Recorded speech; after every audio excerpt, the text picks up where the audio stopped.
She was a widow and she was alone. Out here on the ragged edge of the world, all she had left was a stubborn heart and the cold comfort of her late husband's rifle. Her life was quiet, measured in sunrises and heartbeats, until one brutal dusk, when that quiet shattered into a million pieces. She saw something that would have turned most folks to stone. A small Apache boy, no older than 7, cornered by a pack of gray, hungry shadows. A wolf pack, their eyes glowing like embers in the fading light. Her choice should have been simple. Stay inside, bar the door, pretend she saw nothing.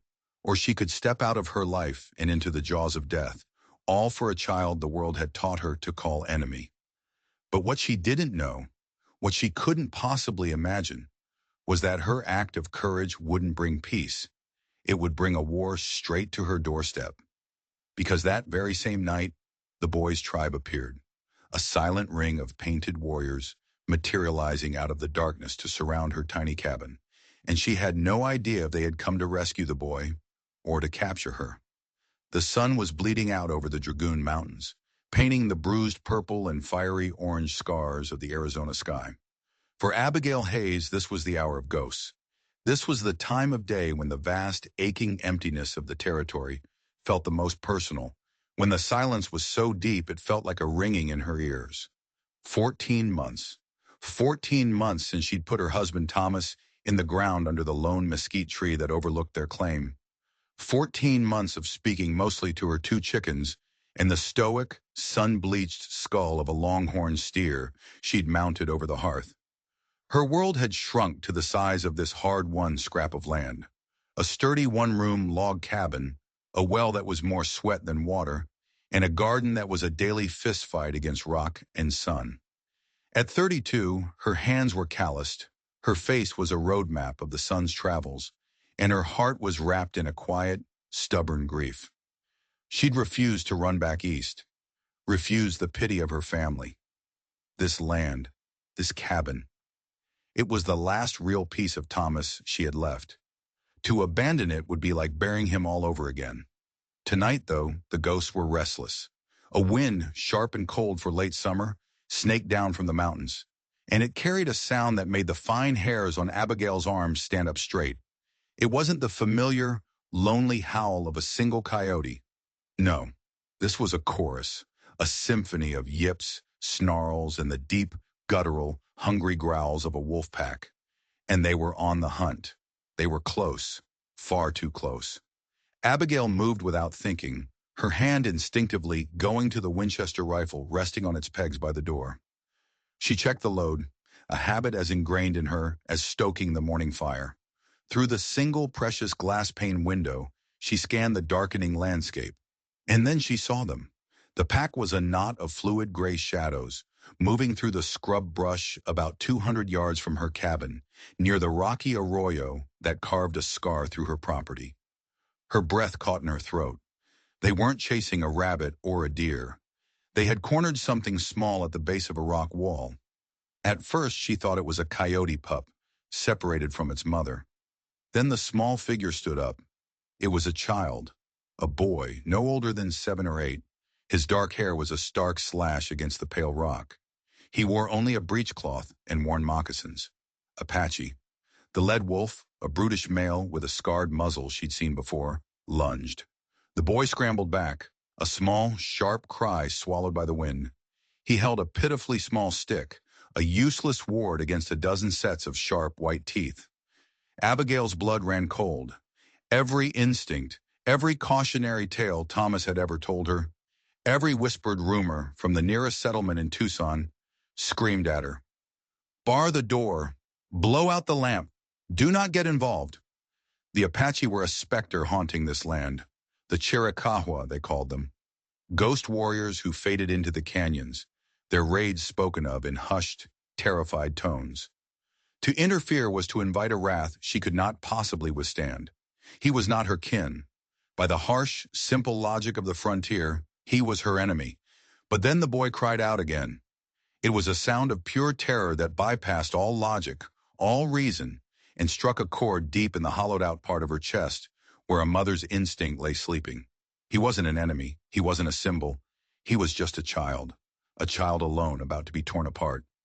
"Damn it all to hell," she whispered, the words both a prayer and a curse. She didn't think. She just acted. Snatching the rifle, she then grabbed the heavy iron shovel leaning against the woodpile just outside her door. She didn't waste a shot. The light was too poor for accuracy, and she couldn't risk hitting the boy. She just needed to make noise. She needed to become a bigger, more terrifying threat than a dozen hungry wolves. She ran. Her worn boots pounded the hard-packed earth. "Get away from him! Get!" she screamed, her voice raw and unfamiliar in her own ears. The wolves snapped their attention from their cornered prey to this new charging menace. Yellow eyes gleamed in the twilight. The scarred male lowered his head, a deep rumble vibrating in his chest. Abigail didn't slow down. When she was 30 yards out, she slammed the flat of the shovel against a large boulder.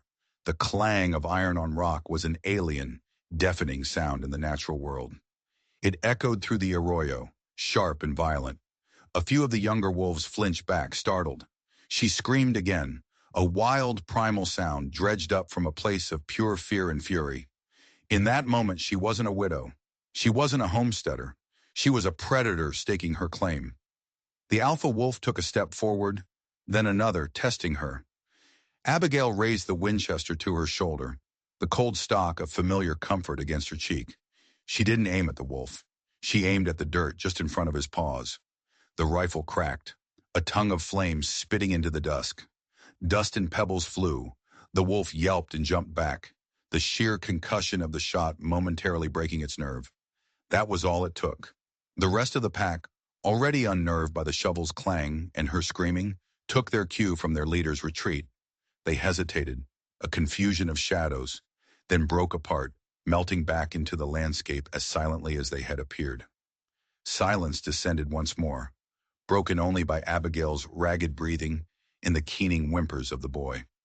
He was slumped against the rock wall, his small body trembling uncontrollably. As Abigail approached, he flinched, his dark eyes wide with a fear that now transferred entirely to her. He wasn't seeing a savior. He was seeing a gaunt, wild-eyed white woman holding a smoking rifle. To him, she was just a different kind of wolf. "It's all right," she said softly, holding her empty hands out. "They're gone. You're safe." He didn't understand her words, only her tone. He stared at her, then at the rifle, which she carefully leaned against a rock. His gaze fell to his leg. A long, shallow gash ran down his calf, welling with dark blood where one of the wolves had managed to nip him. It wasn't deep, but it was dirty. Abigail knew she couldn't leave him here. The wolves would be back, or the cold would take him. Or worse, his tribe would find him, see her tracks, and assume the worst. The only chance either of them had was for her to get him back to the cabin. She took a slow step forward. "Come on, son. Let's get you cleaned up." He tried to push himself away, hissing a word in his own tongue that sounded like a curse. He was terrified, but there was a fierce pride burning in his eyes, a tiny flame of defiance. Abigail sighed. There was no time for gentleness. She moved quickly, scooping him up. He was light, all sinew and bone. But he fought her, his small fists beating against her shoulders, his cries turning from fear to pure outrage. "I'm sorry," she grunted, adjusting her grip.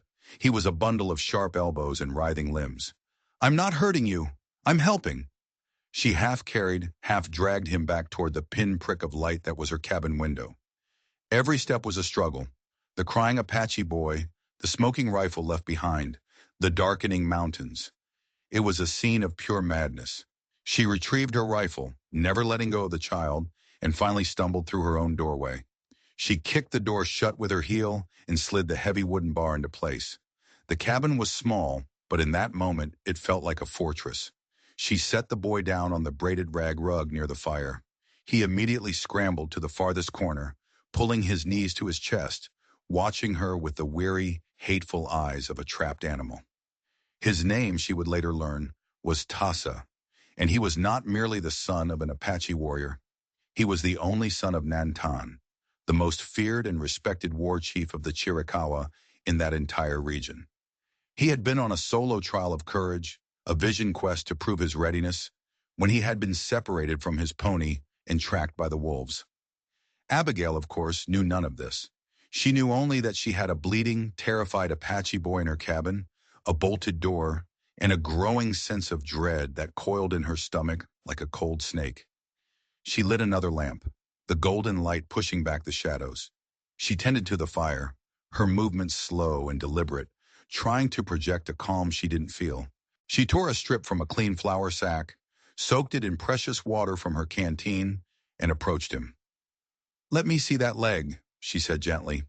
He flinched as she knelt, but the fight seemed to have drained out of him, replaced by a shivering exhaustion. She carefully washed the dirt and wolf saliva from the gash. He winced, hissing through his teeth, but he allowed it.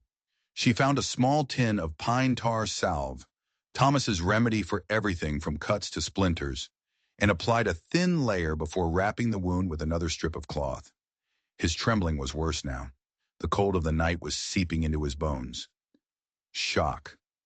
She pulled a heavy wool blanket from her cot and draped it over his small shoulders.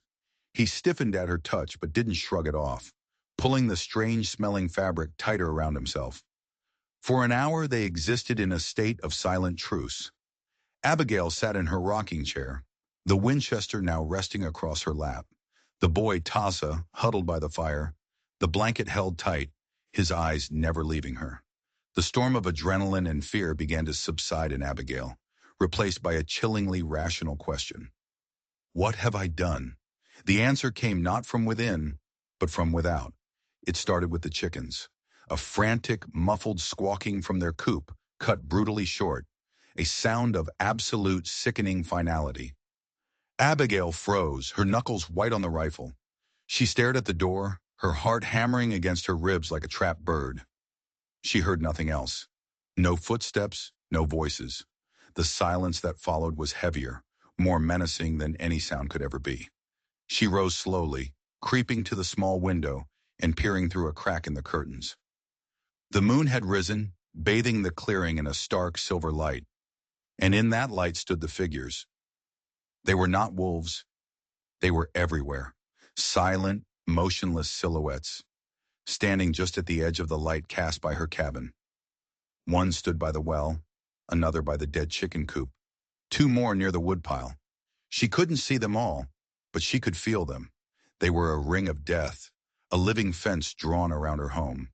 They held rifles and bows, their faces obscured by the darkness, some painted in patterns that seemed to float in the moonlight. They were not preparing to attack. They were simply there, waiting. The Apache had come for their boy, and she was trapped right in the middle of them. The boy Tassa must have heard something too. He stirred, a soft moan escaping his lips. He looked from her face to the door, a dawning understanding in his eyes. Abigail met his gaze. The terror she felt was cold and absolute. She had not saved a child from the wolves. She had dragged a spark into a powder keg, and now the whole world was about to explode. The night stretched into a suffocating eternity. Every creak of the cabin's logs, every pop and spit from the hearth, sounded like a gunshot in the crushing silence. Abigail remained at the window, a statue carved from pure fear, her gaze flitting from one motionless shadow to the next. They did not move. They did not speak. Their patience was a weapon more terrifying than any war cry. It was the patience of the mountain, of the stone, of time itself. It said, "We are here. We are not leaving. The next move is yours, and it will be your last." The boy Taza had crawled closer to the fire. The initial shock had given way to a feverish delirium from the wolf bite. He shivered violently despite the blanket and the fire's warmth, his breathing shallow and quick. He muttered words in his own tongue, his eyes glazed with pain. Infection. Abigail knew it when she saw it. She'd seen it take men far tougher than this small boy. She had whiskey, good for cleaning a wound, and some dried willow bark she could boil into a tea to fight the fever. But to do any of that, she would have to move away from the window. She would have to turn her back on the door. A floorboard groaned under her foot as she shifted her weight. Outside, a head turned, a single sharp movement in the sea of stillness. They were watching the cabin with an inhuman intensity, listening for any sign of life or death.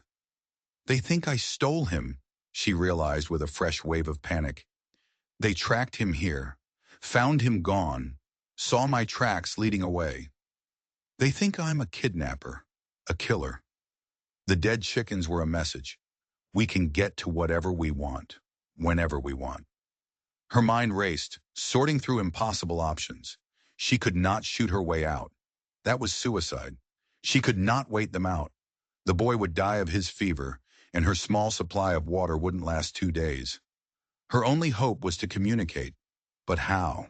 The boy moaned again, a pitiful sound. Nana! The word was a crack in the armor of his pride. Mother. He was calling for his mother. That single sound did what an army of warriors couldn't. It made Abigail move. All right, she whispered, as much to herself as to the boy. All right, then. She laid the Winchester on the table, a deliberate act of non-aggression, though it felt like surrendering a limb. She moved to the hearth, her hands shaking as she hung a small kettle of water over the fire. She broke up the brittle willow bark and dropped it in. As the water began to warm, she dared another glance out the window. The shadows hadn't moved, but they would have seen the change in the firelight. They would know she was active inside. Suddenly, a new figure emerged from the darkness. He was taller than the others, and he moved with an authority that set him apart. He walked into the center of the clearing, stopping just beyond the reach of the lamplight spilling from her window. He was not armed with a rifle, but held a single long lance, its tip glinting in the moonlight. Even at this distance, she could feel the sheer force of his presence. He was the leader. This was Nantan. His face, chiseled and severe, was unpainted. He didn't need war paint to inspire fear. His eyes, fixed on her cabin door, were dark pits of controlled fury and agonizing worry. Abigail's heart hammered. This was him, the chief, the father. She had to do something. Showing fear would be seen as guilt. Hiding would be an admission of wrongdoing. She took a deep, steadying breath, picked up the lamp from her table, and walked to the door. Her hand hesitated over the thick wooden bar. To slide it back was to invite them in. To leave it was to confirm their every suspicion. He's just a boy, she thought, her gaze falling on Tassa, now curled into a tight ball. And that is just a father wanting his son back. Her resolve hardened. She slid the bar back. The sound was deafeningly loud, a screech of wood that seemed to make every warrior outside flinch. Holding the lamp high, she opened the door a crack. The cold night air rushed in, smelling of dust and pine, and the faint metallic scent of blood. She held the lamp out, letting the light fall on her own face. She made sure her hands were empty, open. She met the chief's gaze across the clearing. She did not speak. She simply stood there, a lone woman in a doorway, bathed in lamplight, a silent plea and a defiant statement all in one. Nantan took a single step forward, his eyes narrowing. He was reading her, judging her soul. He barked a short, sharp command. Two of his warriors moved from the shadows, their rifles held at the ready, and began a slow, deliberate approach to the cabin. Abigail's blood ran cold, but she held her ground. She did not retreat. She did not close the door. She stood firm, the lamp shaking slightly in her hand. The two warriors stopped 10 feet from the door, flanking it. They were young, their faces taut with suspicion. They peered past her into the cabin's interior, their eyes widening as they saw the small, blanket-wrapped figure by the fire. One of them spoke a harsh, guttural question. Abigail didn't understand the words, but the meaning was brutally clear. What have you done to him? Before she could even think of a response, a gesture, anything, the boy on the floor cried out again, a delirious, fevered sound. Taza! He called his own name. Then he coughed, a racking, painful sound. The two warriors exchanged a look. Their aggression was now mingled with concern. One of them glanced back at his chief. Nantan took another step forward. He was close enough now that she could see the lines of exhaustion and grief etched around his eyes. This wasn't the fearsome specter of frontier legend. This was a father in anguish. He spoke, his voice low and rumbling, not with anger, but with a desperate command. He pointed a long, calloused finger, not at Abigail, but at the boy. Abigail understood. He wanted to see his son. She took a slow, deliberate step back into the cabin, leaving the door wide open. It was an invitation, an act of trust so profound it felt like insanity. She was inviting the fox into the henhouse, but her chickens were already dead. What more did she have to lose? She returned to the fire, turning her back on the open door and the two armed warriors.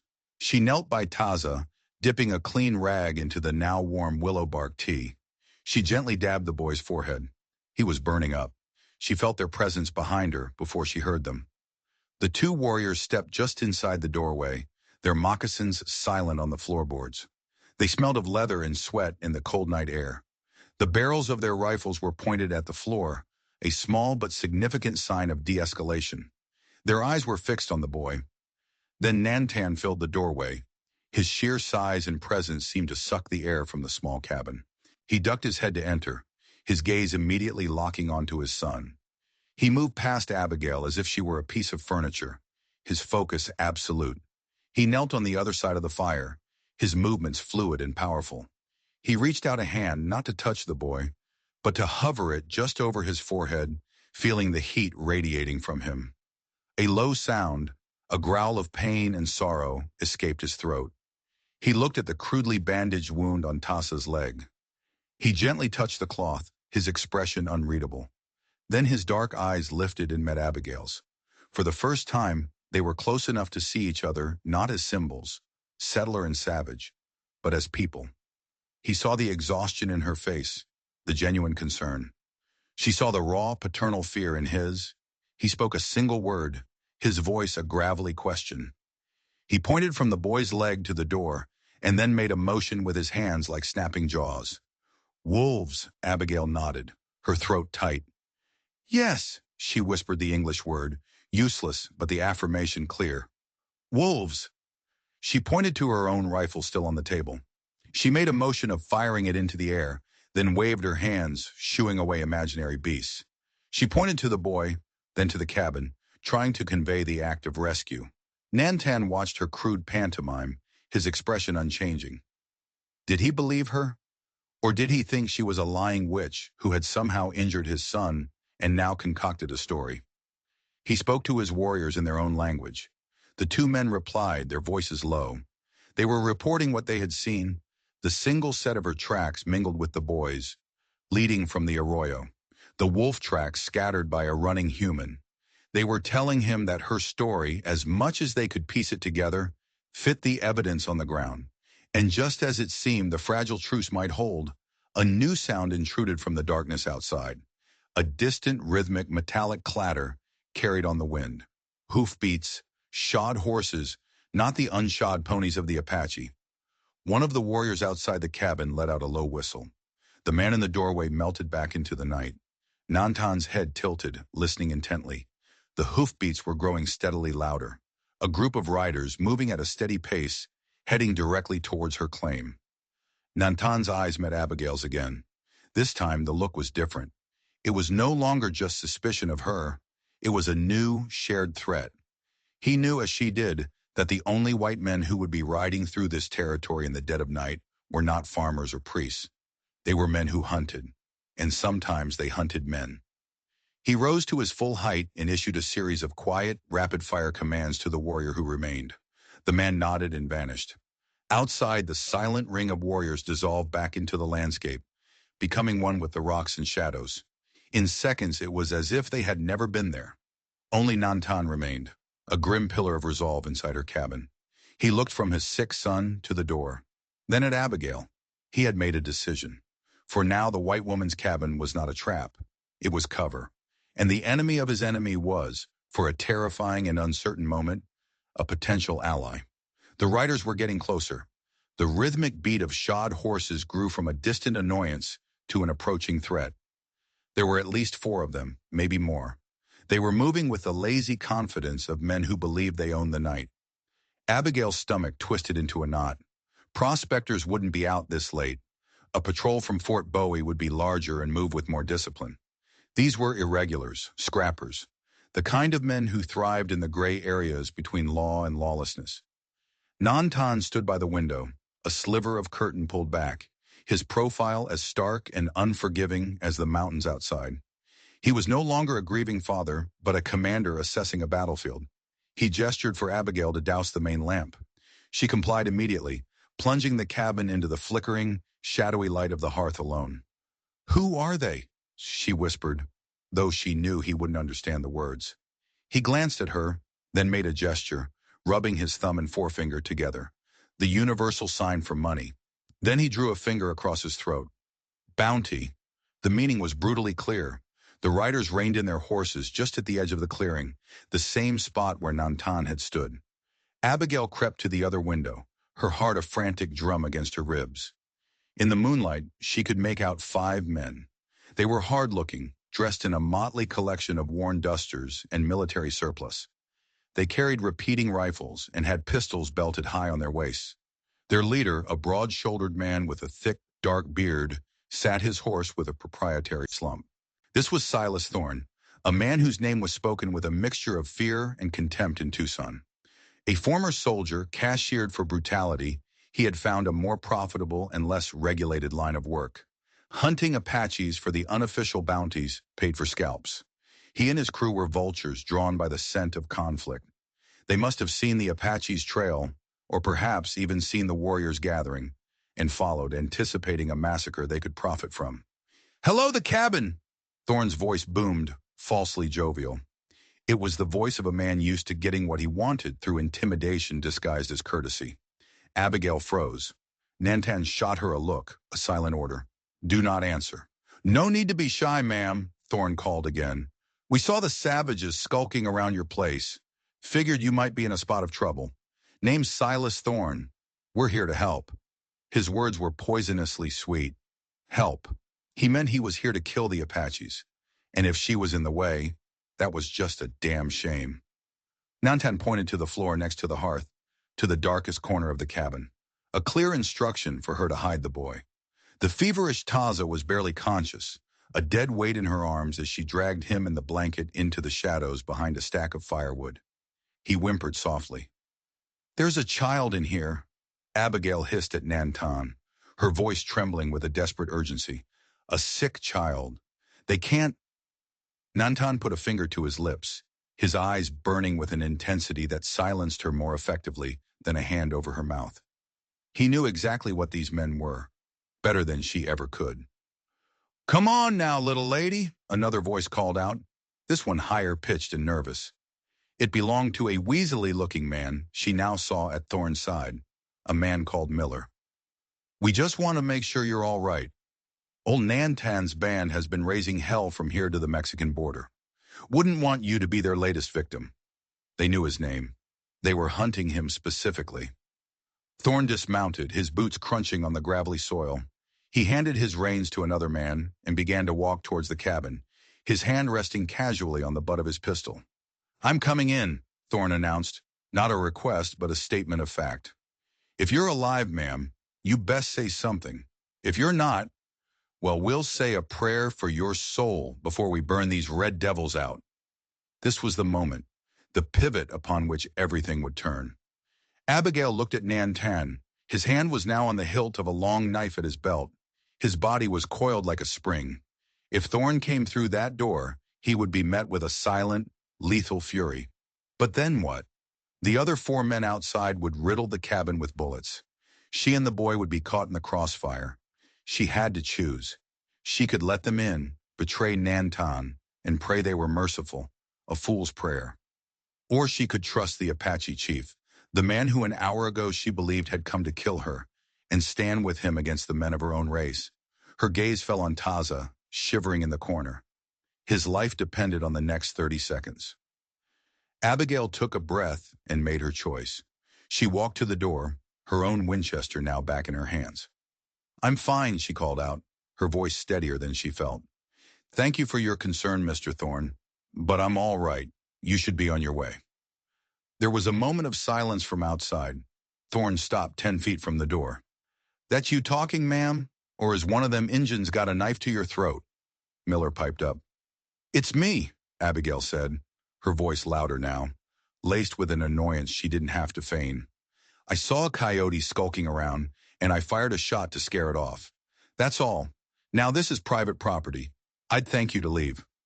Thorne chuckled, a low, ugly sound. "A coyote, ma'am?" We've been tracking a war party of at least a dozen Shirakawa for the last 5 miles. Their tracks lead right to this cabin. Now I'm going to ask you one more time to open this door. For your own good." He was testing her, trying to break her nerve. Nantan had moved to stand beside the door, flattened against the wall, his knife now in his hand. He was an unseen, deadly presence. He watched Abigail, his expression a mixture of surprise and grudging respect. This was not how he expected the white woman to react. "I heard no war party," Abigail lied, her heart pounding. "And I won't be opening my door to armed strangers in the middle of the night.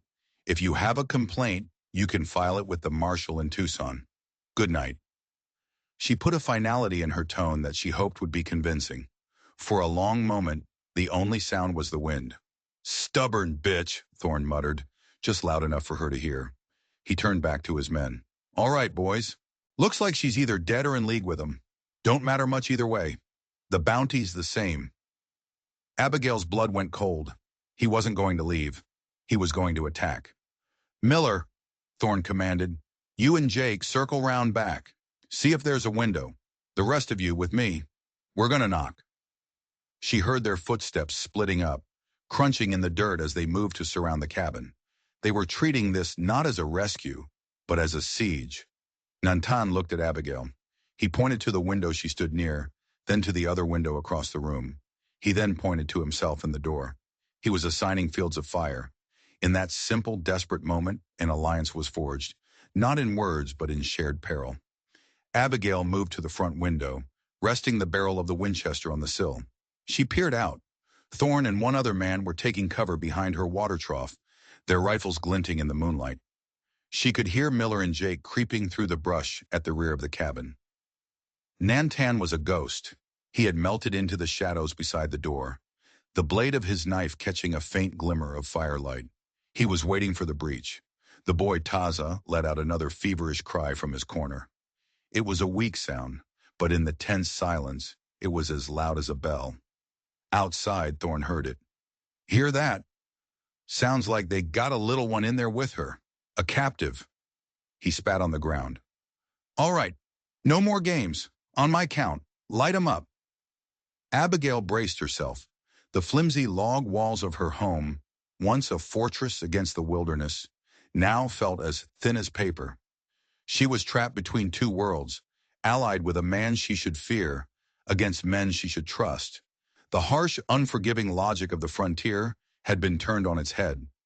There were wolves outside her door again, but this time they walked on two legs, and a far greater wolf was already inside. "One!" Thorne's voice cut through the night. Abigail's knuckles were white on the stock of her rifle. Her world had shrunk to the small rectangle of the window frame, and the two shapes crouched behind her water trough. "Two!" She could hear the faint, scuffling sound of Miller and his partner positioning themselves at the back of the cabin. She risked a glance at Nantan. He was utterly still, a predator conserving every ounce of energy for the killing blow. He met her gaze for a fraction of a second, and in his eyes she saw no fear, only a cold, hard calculation. "Three!" The world exploded in sound and violence. Thorne and his man opened fire, the roar of their rifles deafening.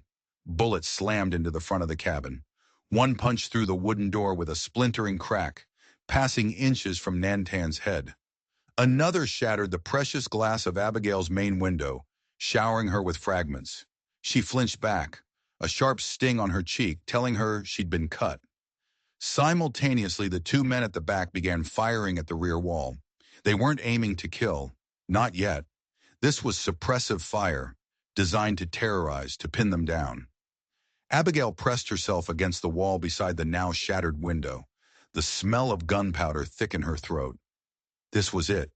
The abstract threat had become a storm of lead and splintered wood.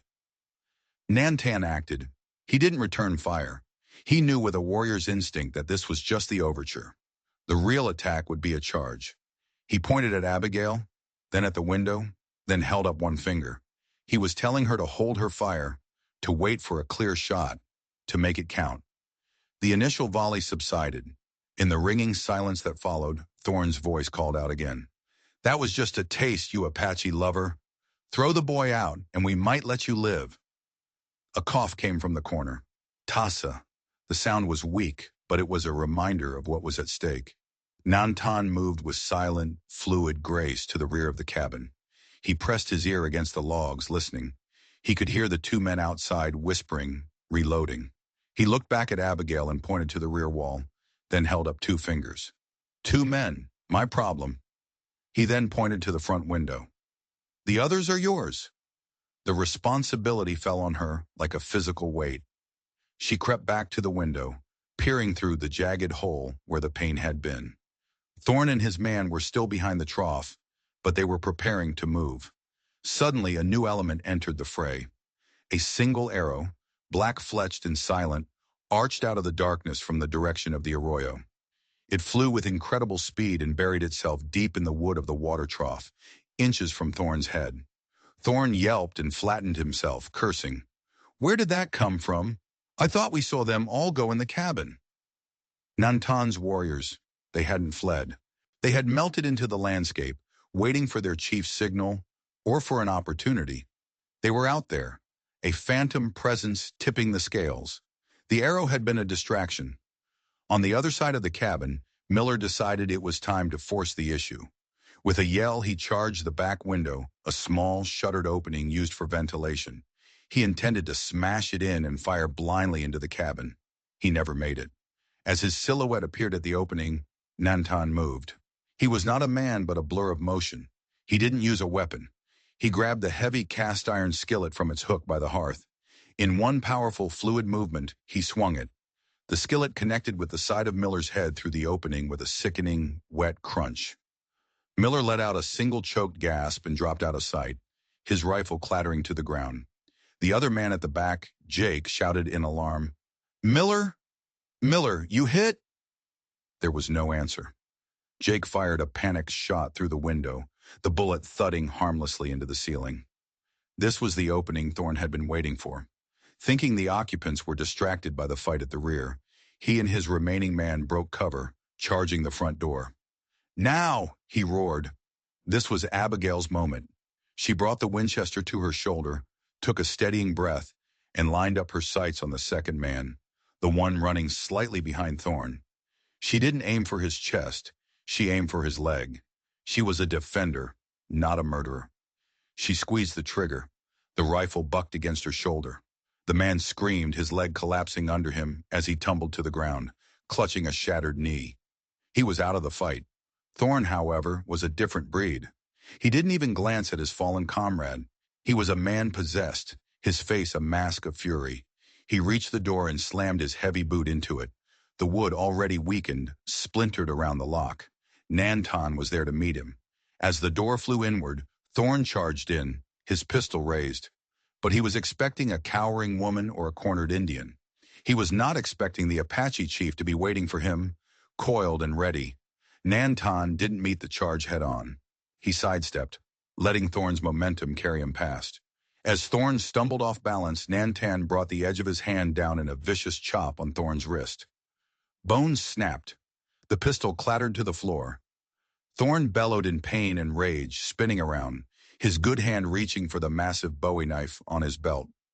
He was bigger than Nantan, broader and heavier, a brawler fueled by hate. The two men crashed together in the center of the small cabin. It was a brutal, primal fight. They slammed against the table, sending it and Abigail's rifle flying. They wrestled for position, grunting and cursing, the firelight casting their struggling forms as monstrous shadows on the walls. Abigail scrambled for her rifle, her hands shaking, but she couldn't get a clear shot. They were a whirlwind of limbs locked in a deadly embrace. Outside, the man with the shattered knee was screaming. The one called Jake was firing blindly from the back of the house, his nerve broken. From the darkness, another arrow flew, silencing Jake with a thud and a choked cry. Nantan's warriors were methodically cleaning up the perimeter. The fight was now confined to the cabin.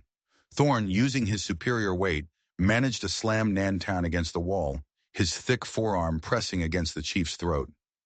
Nantan's face began to darken, his eyes bulging. His hands scrabbled at Thorn's arm, trying to break the chokehold. Thorn grinned, his face inches from Nantan's. "Die, you red bastard," he rasped, spittle flying from his lips.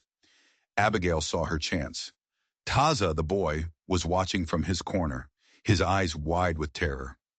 Not for himself, but for his father. The sight of the boy's face galvanized her. She wouldn't let him see his father die. She couldn't shoot, but Thorn was about to make a fatal mistake.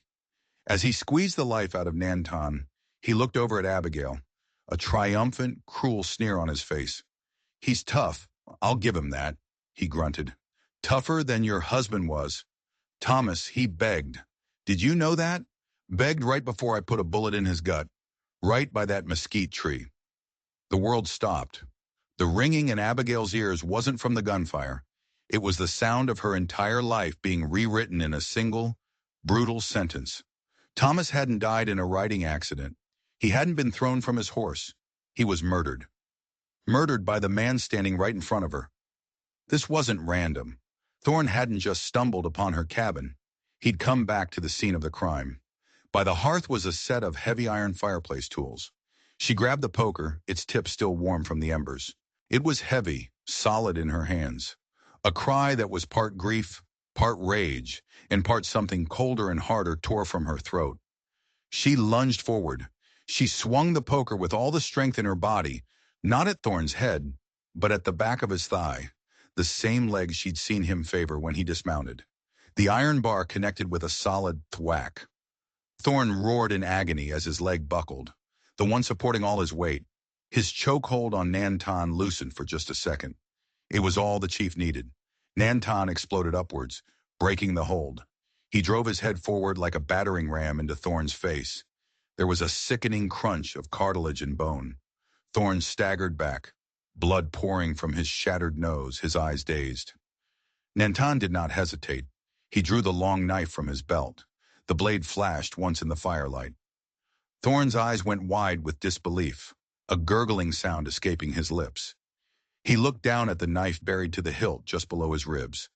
He took one more stumbling step backward, then crashed to the floor, his dead eyes staring at the ceiling. Silence. The only sounds were Abigail's ragged gasps, the crackle of the fire, and the soft, terrified whimpers of the boy in the corner. Nantan stood over the body of his enemy, his chest heaving. Blood from Thorn's nose was smeared across his cheek. He looked at the dead man, then at the knife in his hand, then at Abigail, who stood frozen, the heavy iron poker still clutched in her hands. The battle was over. The immediate threat was gone. But now a new, uncertain quiet descended. She, a white woman, had fought and killed alongside an Apache chief to avenge her own husband. They were allies, bound by the blood they had just spilled. But what were they now? The dead man on her floor was a white man. By the law of the territory, she was now a criminal, an accomplice to murder. She had saved Nantan's life, but she may have just forfeited her own. The silence in the aftermath was heavier than the gunfire had been. It was thick with the smell of blood, sweat, and spent gunpowder. The body of Silas Thorn lay sprawled on her floorboards, a grotesque new centerpiece for her small home. Outside, the world had gone quiet again. Nantan's warriors had been ruthlessly efficient. Nantan stood, his chest rising and falling, the adrenaline of combat slowly draining away. He pulled his knife from Thorn's body with a soft, wet sound and wiped it clean on the dead man's own duster. He then turned his attention not to Abigail, but to his son. He crossed the room in 2 strides and knelt beside Taza. He spoke in low, gentle tones in their native tongue, his voice a stark contrast to the violence of moments before.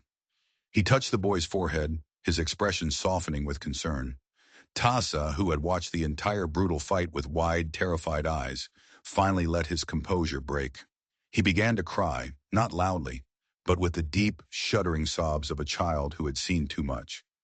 Nantan pulled him into his arms, wrapping the wool blanket tighter around him, murmuring words of comfort. Abigail watched, the iron poker slipping from her nerveless fingers and clattering to the floor. She was an observer in her own home, a foreigner in her own life. She had crossed a line from which there was no return. The world she had known, the simple, lonely existence of a grieving homesteader, was gone forever. In its place was this new reality, forged in blood in a shared, desperate fight for survival. After a long moment, Nantan looked up at her over his son's head. His eyes, which had held suspicion, and then a warrior's cold focus, now held something new and complex. It was not gratitude, not yet. It was a kind of deep, solemn acknowledgement, a recognition of a debt. He gave a quiet command, and one of his warriors appeared in the doorway. The man was uninjured, his face an impassive mask, but his eyes darted from the dead body of Thorn to Abigail, then back to his chief. They exchanged a few quiet words. The warrior nodded and disappeared. A few minutes later, two more Apaches entered the cabin. Without a word, they grabbed Thorn's body by the arms and legs and dragged it outside. Another came in and began collecting the weapons of the fallen bounty hunters. Thorn's pistol, Miller's rifle. They were sanitizing the scene, erasing the evidence of the fight with a practiced efficiency that spoke of long experience. Abigail simply stood, leaning against the wall for support, her legs trembling. She felt a sharp sting on her cheek and raised a hand to it. Her fingers came away bloody from a shard of the shattered window. Nantan noticed. He laid Taza gently back down, the boy's sobs having subsided into exhausted sleep. He walked over to Abigail. He was close enough now for her to see the fine lines around his eyes, the flecks of gray in his dark hair. He was not the monster of whispered tales, but a man aged by war and responsibility. He reached out, not to touch her, but to point at the cut on her cheek. He said a single word, a question. Abigail just shook her head, a gesture that meant, "It's nothing," in any language. He looked around the cabin at the destruction, the splintered door, the shattered window, the bullet holes peppering the walls, the bloodstains slowly seeping into her floorboards. He knew the cost of this night for her. He had brought this war to her doorstep, but she had ended one of her own. He walked to the doorway and looked out into the pre-dawn light. The sky was beginning to pale in the east, turning from inky black to a soft, bruised gray. His warriors were gathering their own. One was being carried, his leg bound tightly, the man she had shot. They were also recovering the bodies of Thorn's men, preparing to take them far away from here, to leave no trace for a posse to follow. Nantan turned back to Abigail. He looked her directly in the eye. He placed his fist over his heart, a gesture of sincerity, of a promise made. Then he pointed to her, to the cabin, to the land. He swept his hand in a wide circle, encompassing the mountains, the arroyo, everything. Then he shook his head, a clear, sharp negative. He was telling her that she and this place would be safe, that his people would never trouble her again. More than that, he was placing her under his protection. Any threat that came to this small patch of land would be considered a threat to him. It was the only payment he could offer. It was a gift of immense value, and also an immense burden. He then went back to his son. Taza's fever was still high. Nantan lifted the boy into his arms as easily as if he were a bundle of sticks. The warriors outside had brought their ponies closer. One was brought for the chief. As he was about to leave, Nantan paused in the doorway. He turned one last time to face Abigail. He reached up and from his own hair untied a small, thin leather thong from which hung a single perfect eagle feather. It was dark, banded with white, a symbol of great honor, courage, and sacred power. He held it out to her. Abigail hesitated, then slowly reached out and took it. Her rough, calloused fingers brushed against his. The feather was light, almost weightless, but it felt as heavy as a stone. It was a token, a treaty, a story that no one else would ever understand. He gave her a final brief nod, then turned and strode out into the dawn. She watched as he mounted his pony, his sick son held securely in front of him. The small band of warriors formed up around him, and without a backward glance they rode away. Abigail stood in her ruined doorway, the cool morning air washing over her. She watched until they were just small specks on the horizon, swallowed by the vastness of the land. Then they were gone. She was alone again, truly alone in the profound silence of the morning. Her chickens were dead. Her cabin was a wreck, and a dark stain marked her floor where a ghost had finally been laid to rest. She was no longer just Abigail Hayes, the grieving widow. She was a woman who had sheltered an Apache boy, fought alongside his father, and brought justice to her husband's murderer. She was an ally to the ghosts of the canyons. She looked down at the eagle feather in her hand. It was a secret she would have to carry for the rest of her life, a symbol of a night when all the rules of her world had been broken. And in the ensuing chaos, she had found not madness, but a strange and terrifying kind of grace. The sun crested the Dragoon Mountains, flooding her small, broken piece of the world with light. It felt less like a sunrise and more like the beginning of a new, uncertain, and dangerous chapter. The ghosts of the territory were no longer just memories of her husband. They now had a name and a face, and she owed them a debt, just as they owed one to her. In the heart of the unforgiving West, survival was a matter of lines drawn in the sand. Settler versus native, law versus outlaw, us versus them. But on one violent night, a lone woman named Abigail Hayes erased those lines with an act of courage and redrew them in blood, trust, and a shared enemy. Her story isn't just a tale of the frontier. It's a testament to the fact that sometimes the greatest threats don't come from the enemies we fear, but from the men we resemble. And sometimes our true humanity is found in the most unexpected of alliances. If this story of the unforgiving West moved you, and if you believe that courage isn't about the absence of fear, but acting in spite of it, then please help us share these stories. Hit that like button. Share it with someone who loves a real story of grit and drama. And most importantly, subscribe to our channel for more tales from the frontier that you won't find anywhere else. Let us know in the comments, what would you have done in Abigail's position?